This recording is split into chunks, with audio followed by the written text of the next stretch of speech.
Hi guys, today we are talking about terrible houseplant advice. I'm going to do a disclaimer.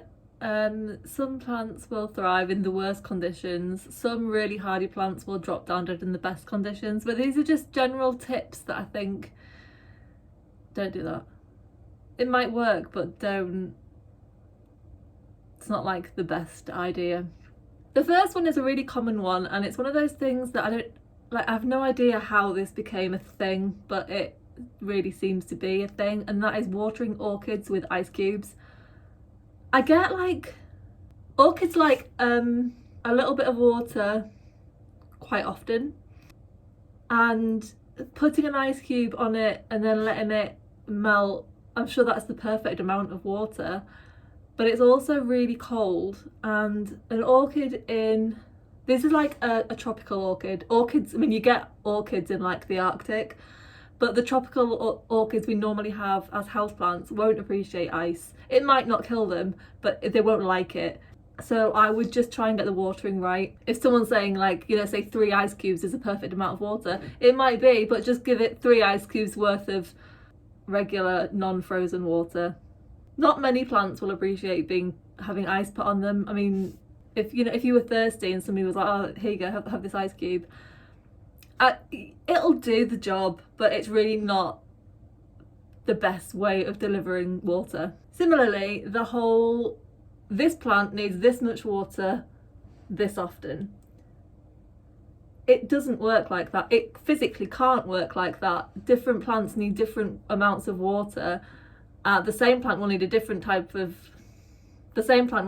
amount of water depending on whether it's summer, winter, where the amount of light it's got, everything. It's always a balance. It needs as much water as it needs. You can't say like this plant needs this much water, and it can work. So I read an article on, I think it was like apartment therapy a couple of years ago, about a woman that couldn't keep a fiddly fig alive until she gave, I can't remember exactly how much she gave it, I'm sure it was like a cup of water every week or something like that.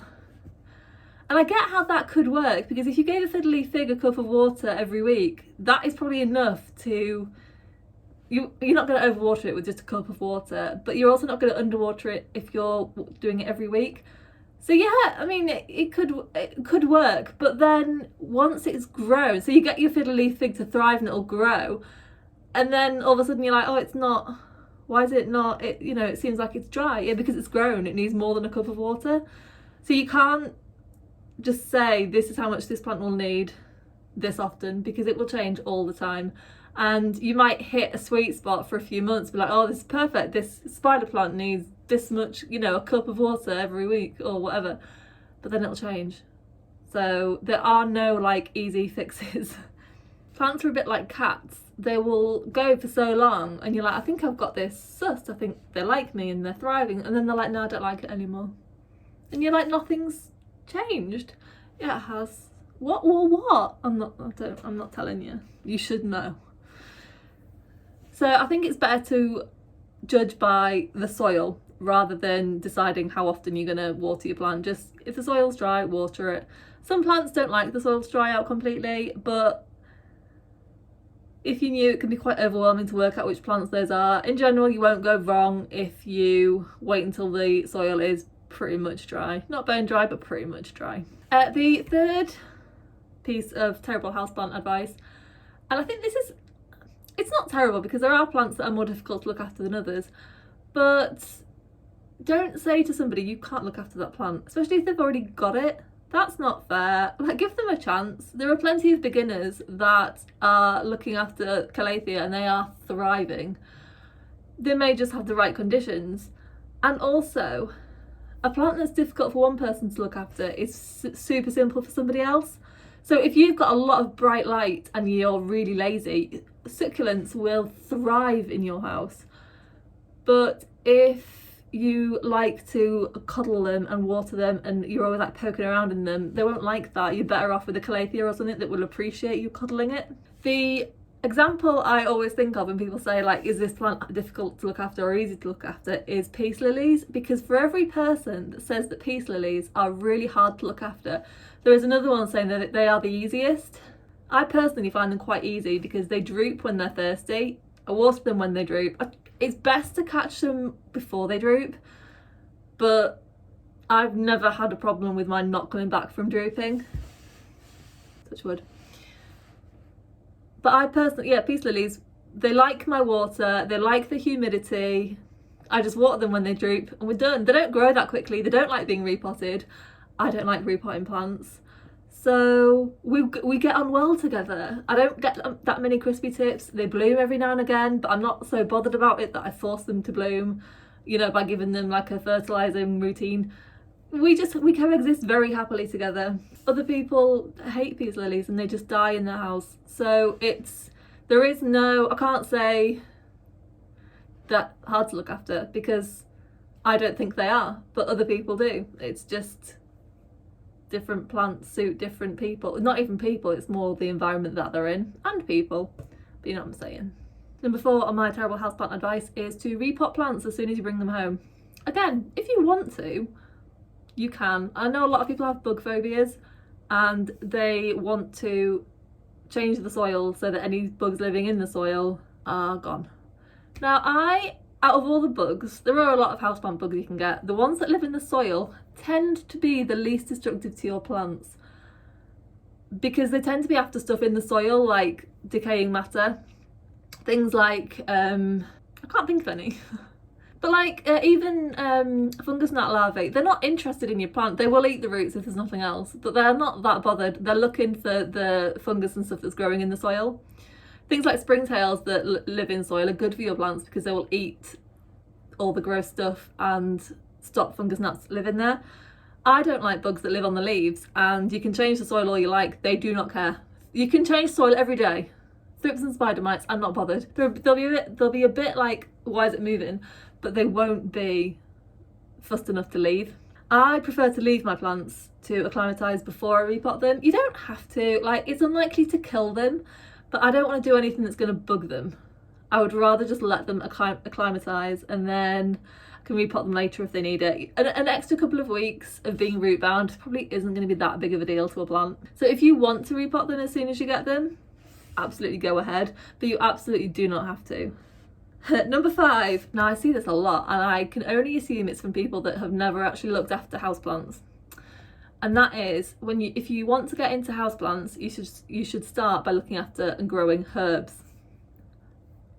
Herbs are really hard to keep alive, especially those supermarket ones, because often you'll have like literally hundreds, maybe not hundreds, dozens of cuttings in one plant. They're only designed to live for a certain amount of time. If you divide it up and repot them into bigger pots, you can get them to survive and you can get them to live for a decent amount of time, but they're not designed for long-term living. There's too many of them packed in. They have often been forced to grow quite quickly, but that's not that big a deal if you can keep the light up. They need a lot of watering, they need a lot of light, and they tend to be better outside, which is fine in summer, but I'm not going to be keeping basil alive outside in winter. It's just not going to happen. If you want to grow herbs, I would highly recommend something like an AeroGarden that's designed to grow herbs. So it's got a water reservoir, a pump, a light designed to grow. But don't buy herbs, have them die, and then think you can't look after houseplants. Houseplants tend to be easier than herbs. Not easy, but more successful. Like with herbs, they don't require a lot of coddling, but if you don't have the right amount of light, they're not going to grow. And also they need a certain amount of movement, like wind, to get them to really bush up. Is that the right phrase? Bush up? So basically, if a herb grows, if there's no wind, it'll just keep growing straight up. You often see it in fiddly fig trees. People say shake them and it'll encourage them to grow stronger. And it's basically them trying to grow stronger against the wind. If there's no wind, they'll just grow straight up because they want the light. And then they'll be all like spindly and sad. So yeah, herbs are they're an outside plant. And while some of them grow well in UK climate, I have some parsley that's currently doing really well. She's the only thing left in the raised beds apart from a couple of kale plants. And she's happy as Larry. I mean, she wasn't happy about the storm. But if I had basil or coriander or anything out there, I mean, it would be dead. So yeah, herbs are not a beginner plant. Another tip I see quite often, and it's not bad advice, but it's also not as cut and dry as you might think, and that is putting plants that like humidity in the bathroom. For a start, bathrooms often don't have windows. If your bathroom doesn't have a window, think twice before putting a plant in there, because you'll either need to leave the lights on all the time, get grow lights, which, you know, you're going to be burning energy, and unless you've got like a big established plant that naturally wouldn't need that much light, it's just going to die however much humidity you give it. And you might think, well, a calathea, you know, they're a low light tolerant plant and they like the humidity. They're not that low light tolerant. They will grow better with a bit of natural light. Bathrooms are also cold. If they have a window, great, but they will be cold in winter, so just be careful. My ZZ plant is still in the bathroom. I and ah about taking it out. It stayed in the bathroom last year all winter, and whilst it lived and it's fine, I think it's great for it. It doesn't really grow that much anymore. I've checked the roots and it's fine, but it doesn't like it. It would prefer to be somewhere warmer. So you're never going to get the best out of it. So that's light and temperature, which bathrooms tend to not be great at either. There's no soft furnishings in them, so they're not great for plants. In summer, fine, it's not really an issue, but in winter, no. And as I said, with no windows, I really wouldn't bother, get a fake one. You can switch them out, but it's a lot of hassle. The other thing is the actual humidity in bathrooms. It's not constant, and some plants don't care. So maidenhair fern, peace lily, even aglaonema, they're not that bothered.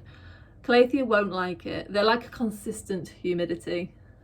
They don't like anything, but yeah, they're not going to enjoy the couple of hours of higher humidity. Couple of hours? How long are people in the shower? You know what I mean? They're not going to like that up and down, and they're certainly not going to like the cold and the draft. Another thing is you can't control the quality of the water unless you have a filter on your shower, which do people have? I don't have. I know you can get them. But if you have tap water as the humid air, you know, the water's coming from the mains and that's what's creating the humidity. If that's high, you know, if it's hard water or it's got a lot of chlorine in it or anything, that can affect your plants. To what degree really depends on the plant, not the species, the plant. So I had 2 peace lilies. One hated the bathroom humidity. It used to get like watermarks on it and stuff. Didn't like mineral deposits, didn't like it. One didn't care. One really didn't like it. So there is that. With a humidifier, you can put filtered water in them, and that stops that issue. I wouldn't have thought it would be worth investing in a filter for your shower for your plants because it's not a consistent humidity. You'd be better off it's probably cheaper just to get a humidifier, unless the rumours are true about filters working wonders on your hair. I don't know if that is true, but you know, dual purpose, etc. How creepy is this angle? Quite creepy. What are we up to? One of the more annoying things when you first get into houseplants is you will Google the issue that your plant has. Let's say it's got crispy tips on the leaves, and you Google that. What's causing that? And you always get the same answers: underwatering, overwatering, lack of humidity, poor water quality. They're all, whatever the symptom is, it's always the same causes. There's not like this causes that. And that is because it isn't that easy. That is always, for every symptom, there's always multiple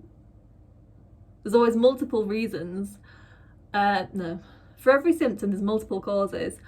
And unless you see the plant and the environment it's in, you won't be able to tell what's causing it. So you can't just say this symptom is caused by this, because doesn't work like that. There are some things that are more common. So often if you have yellowing leaves, it's a sign of overwatering.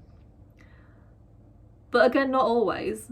for me, the most common cause of yellow leaves is that the leaf is just old. I'm not really an overwaterer at all. So unless I'm transitioning them from soil to leca or back or whatever, unless something's changed, I'm unlikely to be overwatering them. So I know that's not going to be the issue. But for a lot of people it is. But I can't just say, that's a yellow leaf, that's what caused it. It doesn't work like that. And I know it's annoying, but if anybody claims they can tell, just take it with a pinch of salt. Okay, this next one isn't really it's not advice. It's more a phrase that which I really don't like, and it is that such and such a plant thrives on neglect. It's not neglect if it's thriving. It's just taking a step back and leaving it to do its own thing. If you're watering a plant every 2 months because that's what it needs, you're not neglecting it. Neglecting it would be never watering it again. As a cereal plant neglector, I know what neglect is, and no plant thrives on it. They will die eventually unless I put them outside and, you know, they take their chances. Even then, I'm neglecting it. I've given it its best chance because at least the rain will water it and I might not. But yeah, plants don't thrive on neglect. They just don't thrive on being mollycoddled and watered every other day and fertilised every week. It's sort of there's a balance. And it's not neglect, because if plants thrived on neglect, I would have a house full of them and they would all be really healthy, but they don't, so I don't. How many have I got here? 1, 2, 3, 4, 5, 6, 7, 8, 9. Right. Number 9 is using things to shine the leaves. Mayo is quite a common one, as is milk. Now I wouldn't they may shine the leaves, I'm not saying that they don't, but I would be cautious about wanting really shiny leaves at the expense of your plant's health. Plants have stomata on their leaves so they can respire and breathe and do all their planty things that they need to do to grow. And if you've accidentally covered them in a thin film of mayo, they're not going to be able to do that so well. They may look incredible, but it's not going to be good for them. I don't shine my plants' leaves, and when I clean them, I tend to clean them with a microfiber cloth. I sometimes will spray them with neem oil, which does shine them up, but just be careful when you do that. So I do it at night, because if you leave the oil on the leaves and leave it in the sun, you can really cause them to burn quite badly. So don't do that. If your choice is mayo or milk or nothing, I'd probably go with nothing and just wipe the leaves off as you can, or stick them in the shower or something. I'm not quite sure. I don't know like who the first person was to clean their plants with mayo.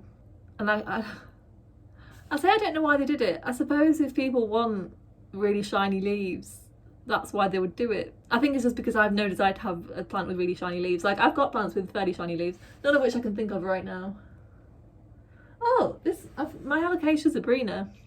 Is she in the frame? No, she's just out of the frame. She's there. She has one really shiny leaf, but it's shiny because it's new.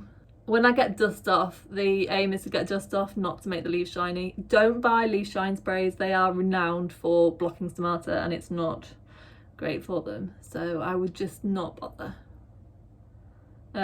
Water is fine. If you want to use a tiny little bit of like dish soap or vinegar or something, that's okay, but just be aware that your plant doesn't want anything covering the stomata, including dust. So I can't really talk, but yeah, just leave them alone. Leave the mayo on the sandwiches.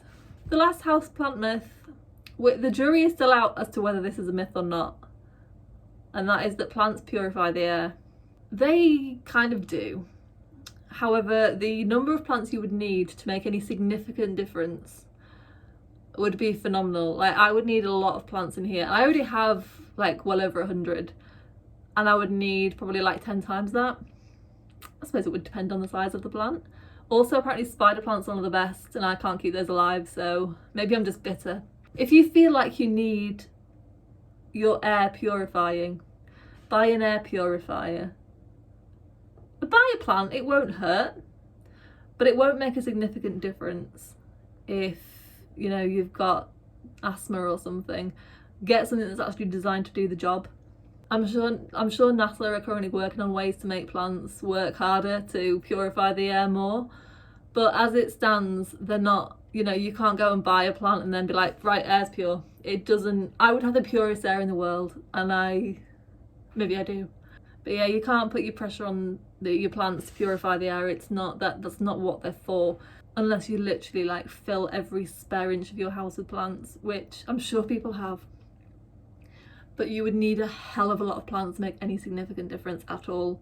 So yeah, that is my 10 houseplant myth. I'd have mentioned that snake plants like low light, but I feel like I never shut up about that. Oh, I've got a new moisture meter. So I was going to do a article comparing the different moisture meters. So I've got this one, which I've not used yet. I got it for a different reason, which I will tell you in a minute. It needs batteries, which I've not got. But so I did a lot of research. I did the bare minimum of research, and from what I can gather when it comes to moisture meters is that the really expensive ones don't work just as much as the cheaper ones. So moisture meters, once you have a pretty airy soil, aren't really that much use. They're great for beginners, and they're great if you only use completely unadulterated houseplant potting mix that you've bought from a shop, because that's quite dense. And they work brilliantly for that. They're not massively accurate, but if you're a beginner and you've no idea if the soil, if you stick a moisture meter into quite a big plant pot, you might see that the top's dry and the bottom's sodden. When you're a beginner, you're like, oh Jesus, I had no idea. So they are really good for sort of learning just how much water some soils can retain. But I was looking to see if there was something you could use because I use like homemade potting mix, and they're useless for that. They just say they're dry all the time, and I can feel that they're not. So I thought, I wonder if I can like throw money at this issue. No, you really can't. So they need, basically to work, they need something more solid. So you can get moisture meters for walls and stuff. They can tell you how damp walls are. They're not even that accurate, and walls are pretty solid. So I wouldn't, if you want a moisture meter, just get a cheap one. I prefer that you can get like 1-pronged ones and 2-pronged ones. I prefer the 1-prong just because 2 prongs is, that's twice the amount of roots you've stabbed. But anyway, the reason I got this one, this was £20. So I'm going to get batteries, and I am going to see if it works better than the cheaper ones. I don't know yet. Interestingly, it has pH and temperature, but I can't find a setting for moisture, which is slightly worrying. Anyway, the reason I got this, now I will link it below if I remember, but if you look at the reviews, there is a typo in the instructions. So it's got a little table with like the numbers for like dry, damp, moist, whatever, wet, and I'm guessing it's a Chinese product, and they'd put fuck instead of another word, and I was desperate to get my hands on the instruction manual. I don't know why. I thought it would be funny, and I could probably I don't know. I just thought it was really funny. So I was like, I'm buying that one. I need that instruction manual. And they've changed it. Change it back. I don't know why I thought it was so funny, but I really, really wanted it. I was gutted when they'd corrected the mistake. If anybody has one of these, does it measure moisture? I'm sure it does. I'll get batteries and I'll test it. I'm very excited. I think moisture meters are a bit like neem oil. They're one of those things that you either think they work or you don't, and Facebook groups are just full of battle between the two. I personally think they both work, but they're not the best way of doing anything. But for a beginner, they're pretty solid. They're fine before you graduate onto other things. If you have any houseplant myths that really grind your gears, leave one below. They actually don't make me that mad, because I always think there's probably a reason there's often a bit of truth in them somewhere. So people aren't making these up to be malicious.